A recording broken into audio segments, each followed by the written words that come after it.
Hello, welcome to La Excellence. Our first issue is Reliance Future Deal. Supreme Court has recently ruled in favor of Amazon. What has happened? Futures Retail Limited is a company in which Amazon has 10% share. So due to the arrangement that has been made between the two companies, Amazon has right to first refusal. That means if Future has to make any deal with any other company, Amazon can say no to that. Because if Future's company, if it makes a deal with the competitor of Amazon, it is going to hurt its business. That's why right to first refusal is there. But Future's company went ahead with merger plan with Reliance Retail. Now Amazon went to Singapore International Arbitration Center. Singapore Arbitration Center for Mediation has said that this deal is against the original deal made between Futures and Amazon company. But in India, CCI, Competition Commission of India, said there is nothing controversial or contravening provision in this particular deal. Against this, Amazon went to Supreme Court. Supreme Court has ruled that this merger deal is not valid. This agreement violates the initial agreement that is made between Futures and Amazon. That is the issue now. Next issue is India-China border talks. Last year, near Gogra, Pangong Tso Lake, Galwan, in many places near LAC, conflicts erupted between India and China. Slowly, we started disengagement. We went on with the talks. We started disengagement. India, China have undertaken disengagement from Gogra area from eastern Ladakh recently. Already, we started disengagement process near Pangong Tso. Pangong Tso is a lake. Now we are moving out we are disengaging from other areas too. So likewise, we want to completely disengage from the regions, especially China, which has occupied many regions or which has come forward, has to go back. That is the demand of India. And India, wherever it has come forward, it has to go back to the normal position. That's the demand of China. Slowly, we are going to address or resolve this issue. Next is Khel Ratna Award named after Dhyan Chand. In 2019, Ministry of Youth Affairs and Sports has appointed a Committee for Review of Sports Awards and Special Class Awards scheme. This particular committee has recommended to change Rajiv Khel Ratna Award as Bharat Khel Ratna. But now the government has changed Rajiv Khel Ratna Award as Dhyan Chand Khel Ratna Award. Who is Dhyan Chand? Dhyan Chand is a 3-time Olympic gold medalist who is considered as India's greatest hockey player. On his birthday, that is on 29th August, we celebrate National Sports Day, and National Sports Awards are presented each year on that particular day. So in memory of him, government has renamed the Rajiv Khel Ratna Award as Dhyan Chand Khel Ratna Award. Next issue is India-Iran relationship. Recently, Iran's President Ibrahim Raisi has taken the oath, and both the countries, India and Iran, have discussed about the Afghanistan issue. Neither India nor Iran has been included in the talks. See, both the countries are regional powers. In Afghanistan peace process, India and Iran can play a major role. But without involving these two countries, USA, Russia and China and Pakistan, so they are going forward with the talks. This grouping is known as Triokia Plus.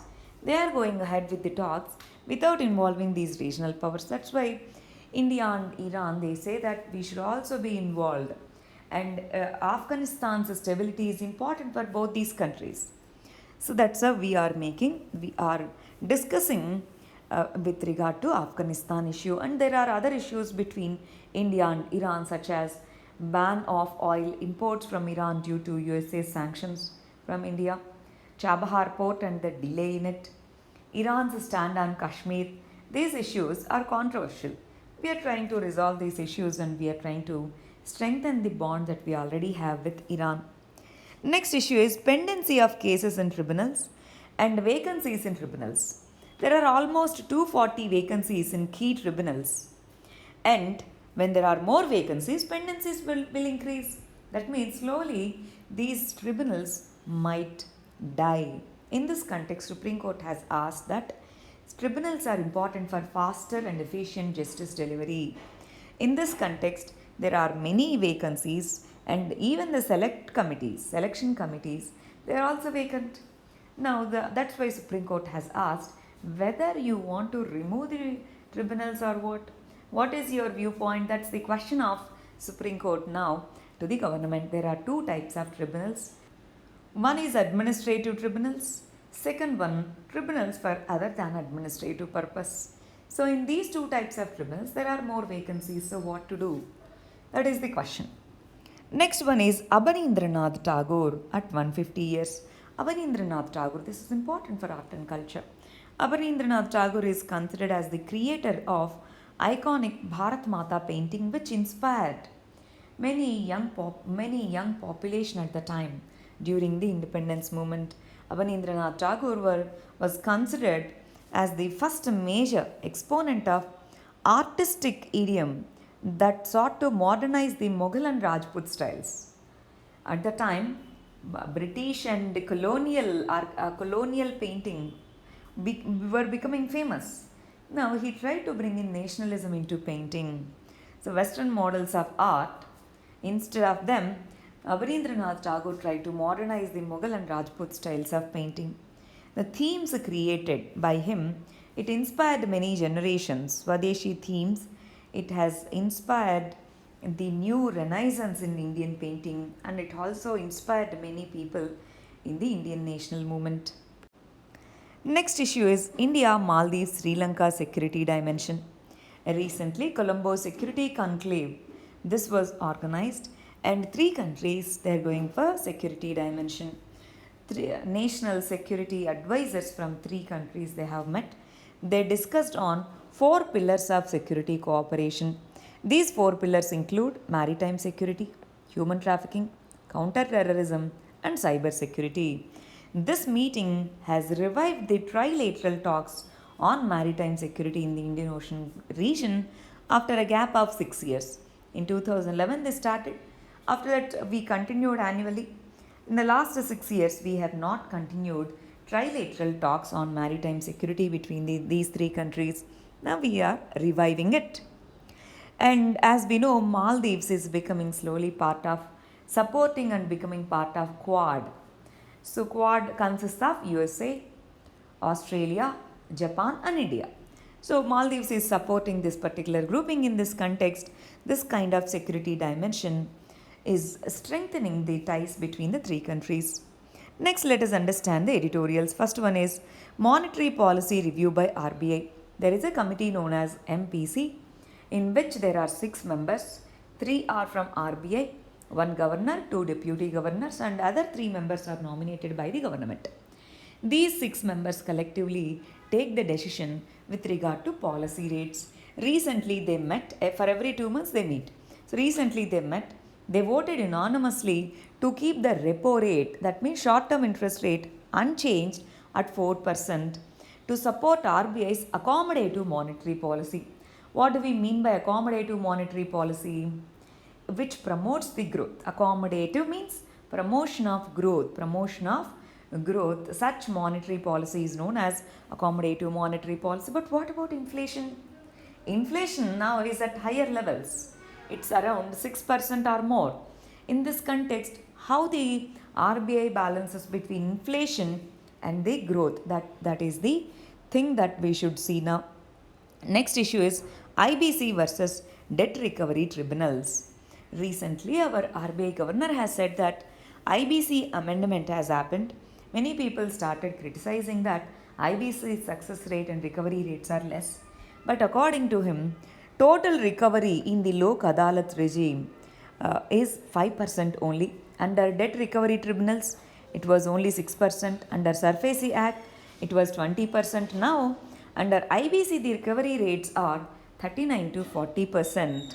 So, in this context, compared to the existing systems, IBC is a better one. Insolvency, bankruptcy code is better one, but this also needs improvements.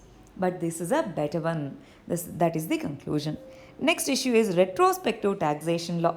Government is trying to introduce Tax Amendment Bill 2021. The delayed reset, retrospective taxation was introduced in 2012, wherein capital gains tax was imposed retrospectively from 1961. There are companies like Rain India and Vodafone which has contested this particular claim, and they went to various international tribunals which has given the verdict in favor of these companies and asked Indian government to pay in millions of dollars.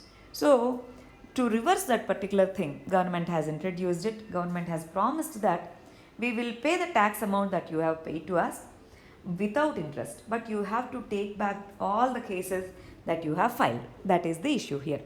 Now in this context, what we have to understand is retrospective taxation. This violates the investors' trust. In this context, fluctuating trade tariffs, shifting of GST rates anonymously, lack of clarity and consistency in the taxation policy, these things, they affect the investment environment in India. They needs to be changed. Next issue is education models.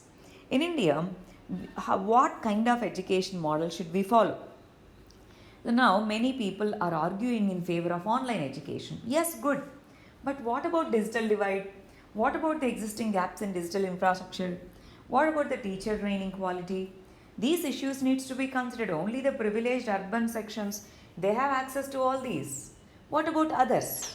So this needs to be kept in mind. Digital divides needs to be addressed. Impact of isolation on child's mind. This also needs to be addressed. That's why in-person schools needs to be opened as soon as possible. That means schools reopening should be done as soon as possible. That is the gist of this article. Next issue is digital transformation of South Asia. South Asia is considered one of the poorest regions in the world. Wide digital divides are there in this region, but recently in the last few years, these countries are leading the digital revolution. In India, more and more as internet is penetrating, more and more people are moving for digital transactions. Bangladesh, Pakistan, Nepal, these countries, broadband internet users are increasing, digital transactions, online sales are increasing. So digital transformation is happening in South Asia. That is the gist of this. These are the articles. Thank you very much. All the very best.